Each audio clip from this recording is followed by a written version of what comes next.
ഏത് ദേശം? സീതാറാം മിൽ. സീതാറാം ദേശമായിരുന്നു. സീതാറാം മില്ലിന്റെ ദേശക്കാരാണ്.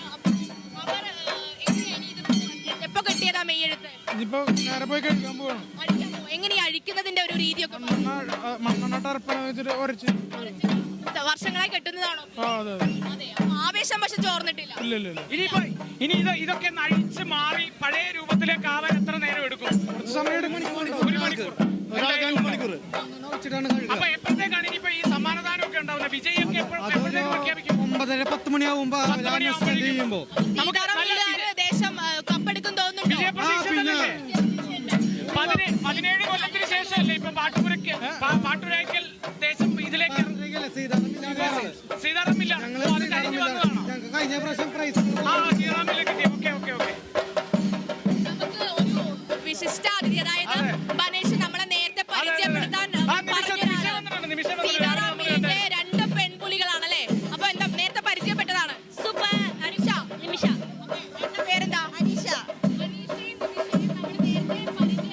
പരിചയപ്പെട്ടിട്ടുണ്ട്. അനീഷയും ഇതാ ഒരു പെൺപുലിയായിട്ട് വന്നിരിക്കുകയാണ്. 2പേരും സഹോദരിമാരാണ്. അപ്പോ എങ്ങനെയുണ്ടായിരുന്നു? നമ്മൾ ഒരുപാട് പുരുഷ കേസരികളുടെ ഇടയിൽ 2 പേര്.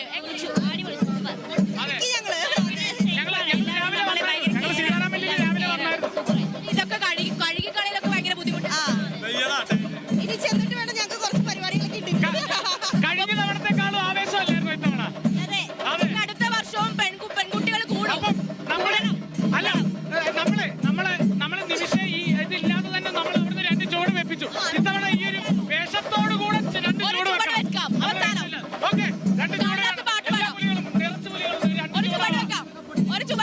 2 ചുവട്. രണ്ട് ചുവടും കൂടെ പാട്ട് വേണം.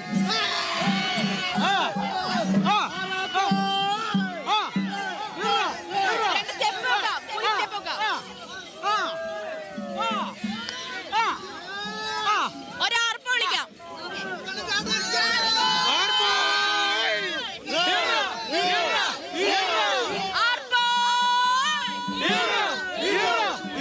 നമ്മൾ പെൺപുലികളെ നമുക്ക് വിളിച്ചു തരും. അപ്പൊ നമുക്ക് കൂടെ വിളിക്കാം. ആർപ്പ് വിളിക്കാം.